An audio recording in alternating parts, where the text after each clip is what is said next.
ওকে, এর মধ্যে যে কোনো একটা স্পাইসি আছে। ও কেমন লাগলো তোমার? ঠিক আছে, এতে কোনো প্রবলেম নেই। তুমি কোনটা খাবে? প্রথমটা? না না না না, তুমি এইভাবে খাচ্ছ কেন? এটা একদম ঠিক আছে। মিডলেটটা খাচ্ছে।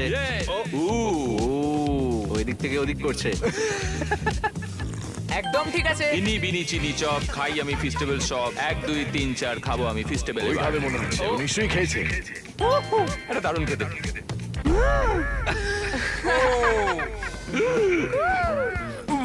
এটা ঠিক আছে, ঠিক আছে। ও খুব ভালো। কেমন একটা লাগছে, কেন কেমন লাগছে? বুঝতে পারছি না। ওটা খেও না, ওটা মনে হচ্ছে সেফ। এটা আমার জীবনের সবথেকে কঠিন সিদ্ধান্ত। ও না ভাই, এটা ঠিক আছে। ও তুমি পারবে। এটাও ঠিক আছে। না না না না না, ও মাই গড, এবার এটা খুব খারাপ হলো। এখন 50-50 চান্স ম্যাচের। না ভাই। ইয়ে